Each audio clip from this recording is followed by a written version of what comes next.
Hello friends, स्वागत है आपका इस यूट्यूब चैनल आर के एजुकेशन एरेना पे। तो जैसा कि आप सभी को पता है, मैंने फिजिक्स का नया सेशन स्टार्ट किया था, जिसमें मैंने रिफ्लेक्शन ऑफ लाइट पहला चैप्टर आपको स्टार्ट किया हूँ। इसमें मैंने आपको टॉपिक्स पिछले लेक्चर में मैंने आपको टॉपिक्स दिखाए थे कि इस चैप्टर में कौन कौन से टॉपिक हमें करने हैं, और उनमें से 3-4 टॉपिक स्टार्टिंग के इंट्रोडक्शन के तौर पर किया भी था। तो आज यहाँ पे मैंने टॉपिक लिखा हुआ है, जिन टॉपिक्स को आज मैं क्या करूँगा, कवर करूँगा। इनमें से पहला है रे ऑफ लाइट, उसके बाद ऑब्जेक्ट क्या होते हैं, reflection of light, law of reflection, image और मिरर। इन टॉपिक्स को आज मैं क्या करूँगा, आपके सामने कवर करूँगा।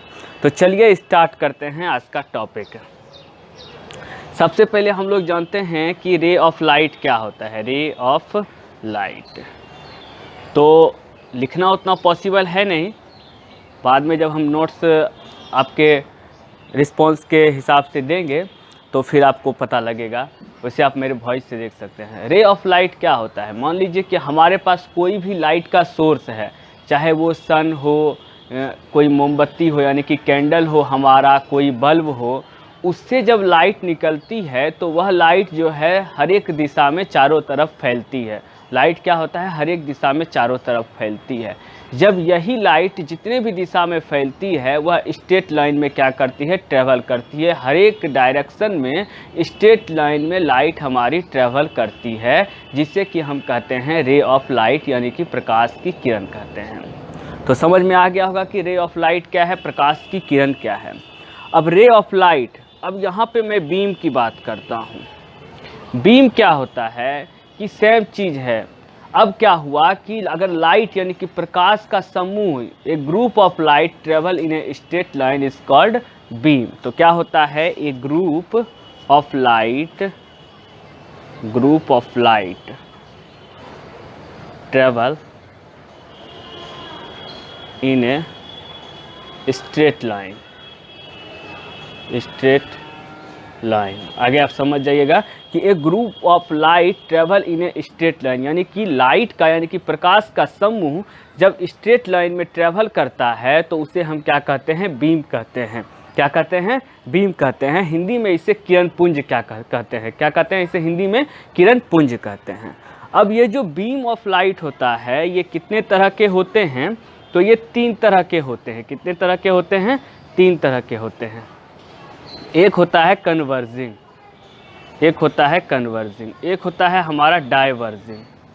क्या होता है, डाइवर्जिंग। और एक हमारा होता है पैरेलल।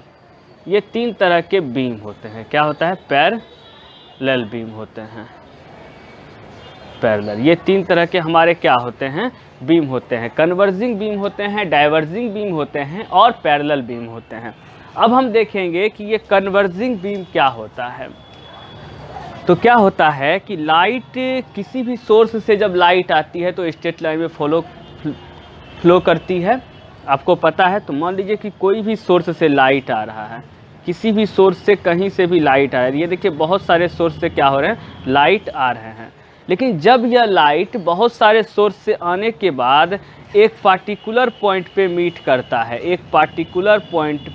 करता है, तो ऐसे लाइट को क्या कहते हैं, कन्वर्जिंग ऑफ लाइट। क्या कहते हैं, converging of light, converging light कहते हैं। क्यों, क्योंकि यह क्या हो रहा है, एक लाइन पे मिल रहा है, एक लाइन पे ये फोकस कर रहा है, कन्वर्ज हो रहा है, अपने आप को एक लाइन में मोड़ रहा है। तो इसे क्या कहते हैं, कन्वर्जिंग लाइट।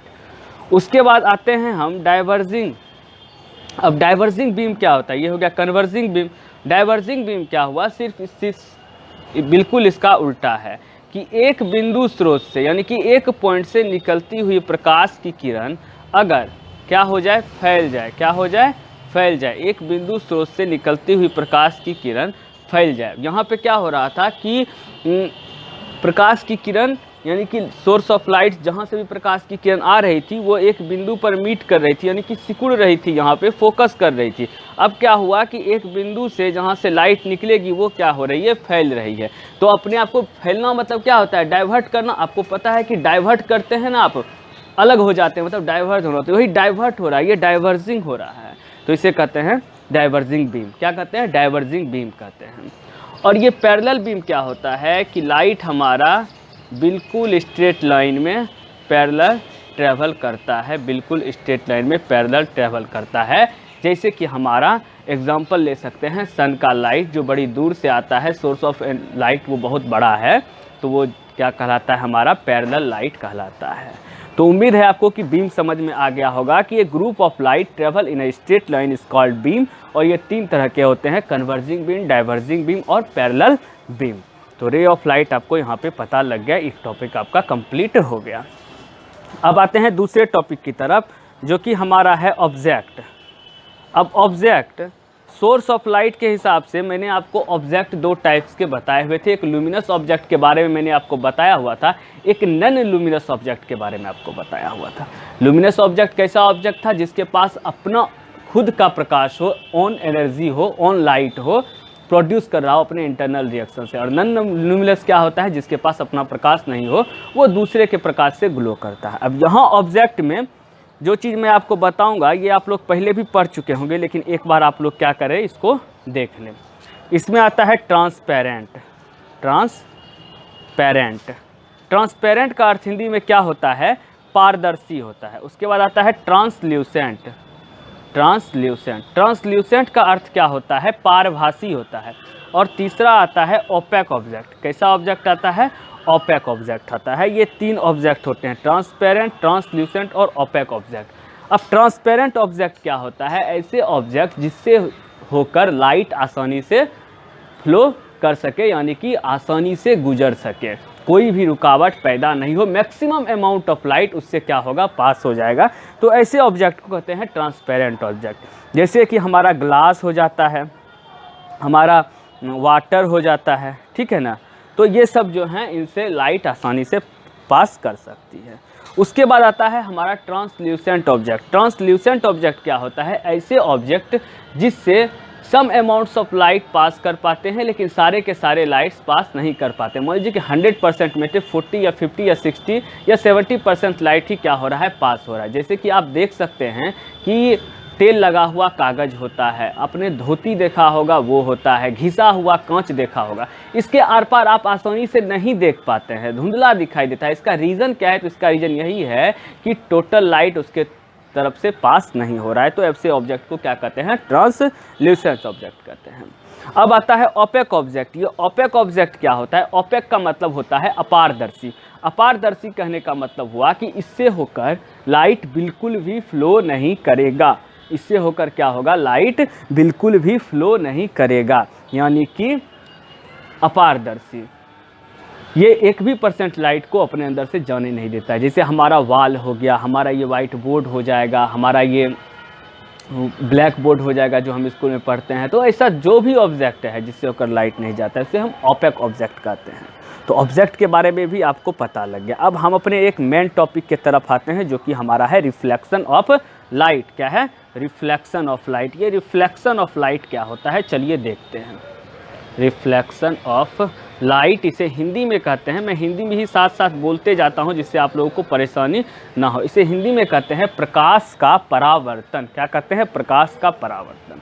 अब पहले हम इमेज थोड़ा सा बना लेते हैं, उसके बाद हम और अच्छे से आपको एक्सप्लेन कर देंगे।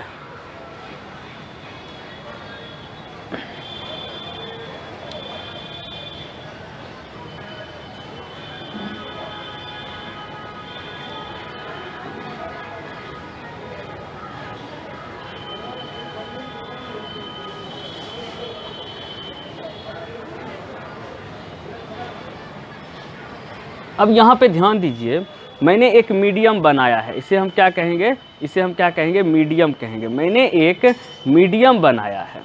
क्या बनाया है, मीडियम बनाया है। इस मीडियम में मैंने ऊपर वाले सरफेस को क्या रखा है, शाइन सरफेस। शाइन सरफेस का मतलब क्या होता है कि बिल्कुल ही चिकना सरफेस। कैसा सरफेस, बिल्कुल ही चिकना सरफेस। और ये नीचे में मैंने पॉलिश कर दिया है, जिसे हिंदी में कलई करना कहते हैं। हिंदी में क्या कहते हैं, कलई करना कहते हैं। हमने क्या कर दिया है, पॉलिश कर दिया, यानी कि पॉलिश्ड सरफेस। और मैं आपको बता दूं कि ये जो पॉलिश्ड सरफेस होता है, ये पॉलिश किससे किया जाता है, तो सबसे बढ़िया अगर रिफ्लेक्ट, लाइट को रिफ्लेक्ट कराना है सबसे अच्छा, तो सिल्वर मेटल से अगर पॉलिश किया जाता है तो 90% ऑफ लाइट क्या हो जाता है, रिफ्लेक्ट हो जाता है। 90% ऑफ लाइट उस ऑब्जेक्ट से टकराकर क्या हो जाएगी, तो रिफ्लेक्ट हो जाएगी पॉलिश सरफेस। तो किस मेटल से? सबसे बेस्ट आपसे पूछेगा तो सिल्वर मेटल से, यानी कि रजत मेटल से, ठीक है, रजत धातु सिल्वर मेटल से पॉलिश अगर किया जाए तो सबसे बेस्ट ये क्या होगा, रिफ्लेक्ट होगा। तो ये मैंने एक शाइन सरफेस बना दिया, उसके नीचे पॉलिश सरफेस है और इसको हम एक मीडियम मानते हैं। अब क्या होगा कि लाइट का एक रे आएगा, लाइट का एक रे आया, आती हुई किसी भी सोर्स से आएगा, कोई भी सोर्स, यहाँ पे कुछ भी बना सकते हैं, सन से आ रहा हो, बल्ब से आ रहा हो, किसी भी सोर्स से लाइट की एक किरण आ रही है। वो जब इस शाइन सरफेस से टकराएगी तो शाइन सरफेस से टकराने के बाद क्या होगी कि उसे जाना चाहिए था कहाँ, उसे जाना चाहिए था इस तरह से बाहर, जाना चाहिए था कि नहीं जाना चाहिए था। कोई भी लाइट की रे आएगी, अगर इस डायरेक्शन में आ रहा है स्ट्रेट लाइन में, तो इसी डायरेक्शन में ऐसे बाहर उसे जाना चाहिए था। लेकिन वो रे क्या हुआ कि यहाँ से टकरा कर क्या हो गई, रिफ्लेक्ट हो गई। कहाँ रिफ्लेक्ट हो गई, तो जिस मीडियम से आ रही है उसी मीडियम में रिफ्लेक्ट हो गई। इसे हम कहते हैं phenomena of bending of light in same medium, phenomena of bending of light in same medium, यानी कि ऐसा फिनोमिना जिसमें लाइट जो है वह जिस मीडियम में आ रही है उसी मीडियम में वापस लौट जा रही है। और इसके बीच में हम एक क्या ड्रॉ करते हैं, नॉर्मल ड्रॉ कर देते हैं। ये क्या ड्रॉ करते हैं, हम लोग नॉर्मल ड्रॉ करते हैं। अब ये जो लाइट आ रही है इसे कहते हैं इंसिडेंट रे। क्या कहते हैं, इंसिडेंट रे, हिंदी में आपतित किरण कहते हैं। क्या कहते हैं, इंसिडेंट रे कहते हैं। और ये जो लाइट जा रही है इसे हम कहते हैं रिफ्लेक्टेड रे। क्या कहते हैं, रिफ्लेक्टेड रे। रिफ्लेक्टेड रे का मतलब होता है परावर्तित किरण, यानी कि टकराकर वापस लौट रही है। और बीच में हमने क्या ड्रॉ किया है, नॉर्मल ड्रॉ किया है। नॉर्मल को हम लोग हिंदी में क्या कहते हैं, अभिलंब कहते हैं। तो ये लाइट क्या होगा कि ये यहाँ पे टकराएगी इस शाइन सरफेस से, और जिस मीडियम से लाइट आ रही है उसी मीडियम में क्या हो गया, वापस लौट गया। इसी फिनोमिना को हम कहते हैं रिफ्लेक्शन ऑफ लाइट। इसे जाना कैसे चाहिए था, यहाँ जाना चाहिए था, लेकिन वो क्या हुआ, वापस लौट गया उसी मीडियम में। तो आपको रिफ्लेक्शन ऑफ लाइट समझ में आ गया होगा।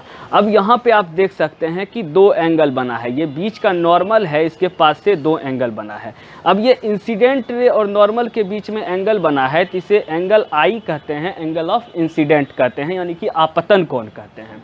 और जो रिफ्लेक्ट हो गया और नॉर्मल और रिफ्लेक्टेड रे के बीच में एंगल बना है, तो इसे कहते हैं एंगल आर, यानी कि एंगल ऑफ रिफ्लेक्शन कहते हैं। क्या कहते हैं, एंगल ऑफ रिफ्लेक्शन कहते हैं। ठीक है, यहाँ तक आपको समझ में आ गया होगा। अब क्या होता है, एक चीज़ और, एक कॉन्सेप्ट आपका मैं यहाँ पे क्लियर कर रहा हूँ, ध्यान से देखिएगा कि अब ये लाइट को जाना चाहिए था यहाँ, लेकिन चला गया वहाँ। तो अब ये लाइट देखिए अपने रास्ते से क्या हुआ, डाइवेट हुआ। क्या हुआ, डेविएट हुआ, सॉरी डाइवेट नहीं, अपने रास्ते से क्या हुआ, डेविएट हुआ। यानी कि जब यह डेविएट हुआ, यानी कि अपना रास्ता क्या किया, चेंज कर दिया। जाना ऐसे चाहिए था जाना, तो कितना एंगल से डेविएट हुआ, ये एंगल हुआ, ये डेविएट हुआ।